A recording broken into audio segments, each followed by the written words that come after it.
Hello students, कैसे हैं आप। आज हम हिस्टोपैथोलॉजी का अपना नेक्स्ट चैप्टर स्टार्ट करेंगे जो है माइक्रोटोम के ऊपर। देखिए, माइक्रोटोम सिंपली एक इंस्ट्रूमेंट होता है जो सेक्शन बनाने के लिए यूज़ होता है। और माइक्रो नाम ही बता रहा है छोटा, और टोम है कट, यानी कि छोटे कट बनाने के लिए। जब भी हम स्पेसिमेन लेते हैं तो लास्ट में हमें उसको सेक्शन करना पड़ता है, यानी कि छोटे उसका साइज़ कम करना पड़ता है। उसके लिए, क्योंकि वो एक बायोलॉजिकल स्पेसिमेन है, हम नॉर्मली चाकू या वो यूज़ नहीं करते। इसके लिए एक स्पेशलाइज्ड इक्विपमेंट आता है तो जिसकी हार्डनेस इतनी होनी चाहिए कि बायोप्सी या टिश्यू सैम्पल्स को कट करे और ख़राब ना हो। तो बेसिक चैप्टर है, थोड़ा आप टाइम देंगे इजीली 1 या 2 बार में हो जाएगा। और एमसीक्यू के क्वेश्चन इससे हैं। कुछ इंपॉर्टेंट चीज़ें जो आपको पता होनी चाहिए वो मैं आपको लेक्चर में कवर करा दूंगा। तो आइए अपना इंट्रोडक्शन देखते हैं। माइक्रोटोम एक ऐसे इंस्ट्रूमेंट है जो बहुत ही पतले स्लाइसेस कट करता है टिश्यूज़ के, जिससे सेक्शंस कहते हैं। ये हिस्टोपैथोलॉजी में कॉमनली यूज़ होता है। एप्लीकेशंस क्या है माइक्रोटोम की? सबसे इंपॉर्टेंट एप्लीकेशन है ट्रेडिशनल हिस्टोलॉजी में, यानी कि टिश्यू को पैराफिन बैग्स में जब हम एम्बेड करते हैं तो उसके बाद हमें काटने के लिए इसको यूज़ करते हैं, और इससे हम छोटे से छोटा पीस भी काट सकते हैं, यानी 2 to 50 माइक्रोमीटर इसकी रेंज होती है। क्रायो सेक्शनिंग में ये बहुत इंपॉर्टेंट होता है। क्रायो सेक्शनिंग में क्या है कि किसी टिश्यू में पानी बहुत है, तो अगर हम उसका पानी रिमूव करेंगे तो एक तो वो टाइम कंज्यूमिंग प्रोसेस हो जाएगा। दूसरा, वाटर रिमूव करते ही वो डिग्रेड होना चालू हो जाएगा, तो हम वाटर रिमूव नहीं करते, सीधे उस पानी को फ्रीज कर देते हैं। फ्रीज करते ही उसमें हार्डनेस आ जाती है, और फिर उसके बाद हम माइक्रोटोम से उसे काट देते हैं, और ये 15 मिनट के अंदर हो जाता है। जबकि अगर हम ट्रेडिशनली जाएंगे तो ये 16 घंटे का प्रोसेस है कि पहले उसको ट्रीट करो, फिक्सेट करो, ये करो। उसके लिए ये लेटेस्ट एडवांसमेंट है। थर्ड आ जाता है, और हायर एडवांस यूज इसका होता है इलेक्ट्रॉन माइक्रोस्कोपी में, जो अगर हमें 60 to 100 नैनोमीटर्स के बहुत छोटे सेक्शंस काटने हैं जो हमारे उसमें यूज़ हो ट्रांसमिशन इलेक्ट्रॉन माइक्रोस्कोप में, तो वो भी हम माइक्रोटोम से कर सकते हैं। अच्छा, फिर बोटानिकल माइक्रोटोमी में इसका बहुत अच्छा यूज़ है। उसके लिए हम क्या कर सकते हैं, जैसे मान लीजिए हमें कोई बोटानिकल सैंपल काटना है जो बहुत हार्ड है, प्लांट्स का, या उसमें वुड कंटेंट ज़्यादा है, तो उसके लिए भी हम ये यूज़ कर सकते हैं स्लेज माइक्रोटोम। अच्छा, टाइप ऑफ माइक्रोटोम्स क्या होते हैं, पहले मैं आपको एक एक बार बता दूं। रोटेटरी माइक्रोट्रोम होता है। रोटेटरी जो माइक्रोट्रोम होता है वो सबसे ज़्यादा यूज्ड होता है, और 80% केसेस में यही यूज़ हो जाता है जनरल उसमें। रेस्ट जो हमारे स्पेशलाइज सेक्शंस होते हैं उसके लिए हम अलग अलग यूज़ करते हैं। तो रोटेटरी जैसा कि बताएगा कि इसमें एक साइड पे सैंपल हम फिक्स करते हैं, और दूसरी साइड जो माइक्रोटोम है वो रोटेट करता करता काट जाता है। तो इससे क्या होता है कि अगर हमें सेक्शंस सीरियल वाइज काटने हैं तो वो बहुत एक्यूरेसी से काट लेता है, and very easy to use होता है, तो प्रैक्टिकली इसी को यूज़ करते हैं। फिर आता है हमारा स्लेज माइक्रोटोम। स्लेज इंग्लिश में बोलते हैं हथौड़े को। तो अगर कोई हार्ड सैंपल लेना है तो हम क्या करेंगे, उस पर ज़ोर ज़ोर से हथौड़ा मारेंगे। वही मैकेनिज्म इसमें यूज़ होता है कि सैंपल एक जगह फिक्स करते हैं, उस पर प्रेशर से आके माइक्रोटोम लगता है फोर्स के साथ, और वो हार्ड सैंपल्स को या लार्ज सैंपल्स को आराम से काट देता है। क्रायो माइक्रोटोम हमने ऊपर ही पढ़ा कि जिस टिश्यू में पानी ज़्यादा है, हम पानी को निकालने से अच्छा उस पानी को फ्रीज करेंगे और क्रायो माइक्रोटोम से काट देंगे। वो स्पेसिफिकली फ्रोजन टिश्यूज़ के लिए ही होता है।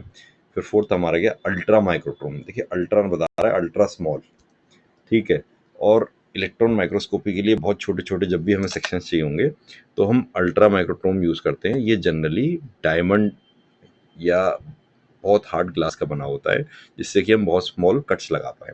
फिर आगे हमारा वाइब्रेटिंग माइक्रोटोम। सॉफ्ट टिश्यूज़ में हम ज़्यादा प्रेशर नहीं लगा सकते, क्योंकि सॉफ्ट टिश्यूज़ को हम रोटेटरी में डालेंगे या स्लेज में डालेंगे तो टिश्यू ही बेकार हो जाएगा। तो वाइब्रेटरी माइक्रोटोम क्या करता है, वाइब्रेशन से धीरे धीरे खच खच खच काटता जाता है।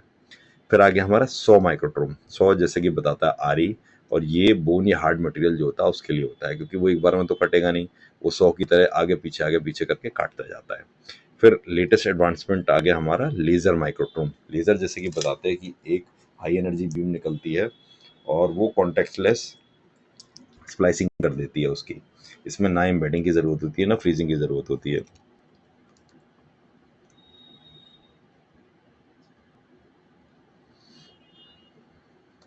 फिर हम एक बार डिटेल में देख लेते हैं रोटेटरी माइक्रोटोम को। ये रोटेटरी माइक्रोटोम जो होता है, देखिए इसका टेक्स्ट बुक में डायग्राम होगा। डायग्राम आप एक बार कर लीजिएगा डायग्राम अगर मैं बनाता तो ये लेक्चर बहुत लंबा हो जाता, और मेरा मोटिव यही है कि कम से कम टाइम में मीट एंड बोन्स यानी कि जो स्केलेटन है हर चैप्टर का वो क्रिएट करना है, जिससे कि आप उसको पढ़ें, उसके बाद क्वेश्चंस प्रैक्टिस करिए।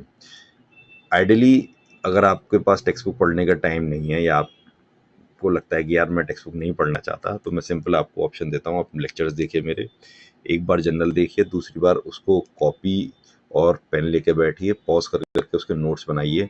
फिर जब आपके ये नोट्स पूरे तैयार हो जाएंगे सारे चैप्टर्स के, तो आप अपनी यूनिवर्सिटी के या अपने कॉलेजेस के PYQ लगा लीजिए। PYQ हर जगह मिलते हैं, और आपके पास नहीं होंगे तो आपके सीनियर्स के पास होंगे, वो लेके आप कर लेंगे, तो बहुत इफिशिएंटली और बहुत कम टाइम में आपका सिलेबस तैयार हो जाएगा। आज का जो समय है वो स्मार्ट स्टडी का है, हार्ड वर्क का नहीं है। 5G के टाइम में जब इंटरनेट एक्सेस है, तो आपके पास इतने सारे टूल्स हैं याद करने के लिए कि आप अगर मैनुअल ग्राइंड पे जाएंगे तो कभी आपका सिलेबस ख़त्म ही नहीं होगा, और मेहनत ज़्यादा लगेगी, नंबर कम आएंगे। लेकिन एफिशिएंट अगर आप मेरे तरीके से चलेंगे, तो आपके कम से कम टाइम में मैक्सिमम जितने नंबर आपके आ सकते होंगे उतने आ जाएंगे। ठीक है, आगे हम देख लेते हैं रोटेटरी माइक्रोटोम की एडवांटेजेस क्या होती हैं। कि एक तो ये स्टेबल होता है, उसमें वाइब्रेशन फ्री कटिंग होती है, और जब हमें सीरियल बनाने हैं कि एक सेक्शन इतने का, दूसरा इतने का, तीसरा इतने का, तो वो ऑब्जेक्टिव हमारा इजीली रोटेटरी माइक्रोटोम से अचीव हो जाता है। इसके बाद इसकी जो कटिंग थिकनेस होती है 1 to 60 माइक्रोमीटर होती है। एक वेरिड रेंज में हम डाल सकते हैं कि कितना हमें चाहिए। अच्छा, अभी लेटेस्ट क्या है, ऑटोकट मॉडल्स भी आ गए हैं जो हम अपने पैरों की कंट्रोल से चला सकते हैं। जनरली जैसे कि देख रहा होगा कि आपने सिलाई मशीन होती है, उसमें नीचे कंट्रोल होता है, उससे हम डिसाइड करते हैं कि कैसे उसको यूज़ करना है। कुछ वही मैकेनिज्म इसमें आता है। ठीक है, अब हम देख लेते हैं माइक्रोटोम जो नाइफ है उसके टाइप्स क्या होते हैं। मेन जो यूज़ होता है वो वेज सी टाइप नाइफ होता है, और ये ट्रू और फॉल्स, ये MCQ क्वेश्चन है कि रूटीन में हम कौन सा माइक्रोटोम यूज़ करते हैं। ठीक है, वेज सी टाइप नाइफ होता है, और ये हाई कार्बन स्टील का बना होता है। हाई कार्बन स्टील का इसलिए बनाना ज़रूरी है क्योंकि जो हम कटिंग करेंगे वो उसमें हार्ड सब्सटेंस भी होंगे, सॉफ्ट भी होंगे, और हमें बार बार उससे कटिंग करेंगे, तो इसलिए हमें ऐसी चीज़ चाहिए जो बहुत ज़्यादा स्ट्रॉन्ग हो। अच्छा, इसकी होनिंग और स्ट्रॉपिंग करनी पड़ती है। होनिंग में क्या होता है कि जहाँ पे भी इसमें गड्ढे वड्ढे आ रहे होंगे वो हम भर देते हैं। ठीक है, उसको ट्रीट करके। और स्ट्रोपिंग में क्या होता है कि जैसे आपने देखा होगा पुरानी मूवीज़ में दिखाते थे, ब्लेड को पत्थर पे रख के घिसते हैं, उसमें धार लगाते हैं, वही मैकेनिज्म है। स्ट्रोपिंग उसको बोलते हैं, होनिंग में इसको हम रिपेयर करते हैं।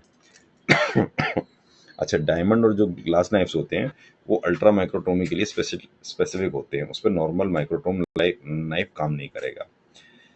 लेटेस्ट उसमें डिस्पोजेबल नाइफ्स भी आ गए हैं, डिस्पोजेबल माइक्रोटोम नाइफ्स। ठीक है, ये जनरली लो प्रोफाइल जो होते हैं इसमें वो सॉफ्ट टिश्यूज, किडनी हो गए, लिवर हो गए, उसमें यूज़ हो जाते हैं। और हाई प्रोफाइल जो डिस्पोजेबल नाइफ्स है वो हार्ट टिश्यूज़ के लिए यूज़ हो जाती है, जैसे ब्रेस्ट हो गया, मायोमेट्रियम हो गया। अच्छा, इनकी शार्पनिंग टेक्निक्स क्या होती हैं।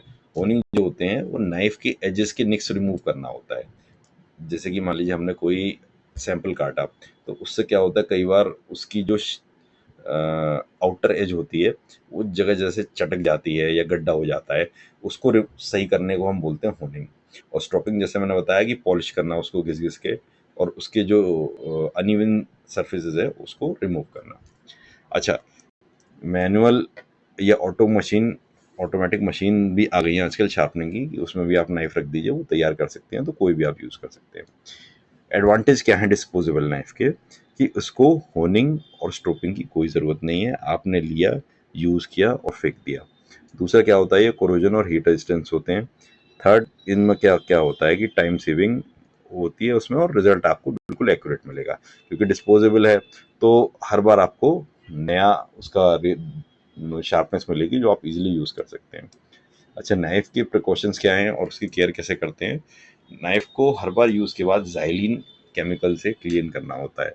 देखिए, कोई भी पैथोलॉजी लैब का इंस्ट्रूमेंट है, उसकी क्लीनिंग मोस्ट इम्पॉर्टेंट हो जाती है, क्योंकि आप बायोलॉजिकल स्पेसिमेन से डील कर रहे हैं, और बायोलॉजिकल स्पेसिमेन में क्या माइक्रो ऑर्गेनिजम्स प्रेजेंट हैं ये नहीं पता होता भाई, उसी की इन्वेस्टिगेशन के लिए तो वो चीज़ लैब में आई है। तो हमको जो क्लीनिंग होती है वो इंडस्ट्रियल ग्रेड क्लीनर से होती है, यानी वो चीज़ जो बिल्कुल अंदर के माइक्रो ऑर्गेनिजम्स को डेड कर दे, ज़ीरो कर दे। अगर हम उसके बाद हमें ये देखते हैं कि अगर हमें कोई नाइफ अब यूज़ नहीं करना बहुत टाइम तक, तो उसको हम ऐसे ही स्टोर नहीं करेंगे। ऐसे स्टोर करेंगे तो वो बेकार हो जाएगा। उस पे ग्रीस या लाइट ऑयल लगाते हैं, जिससे वो रस्टिंग ना हो उसमें या वो क्रैक्स ना पड़े।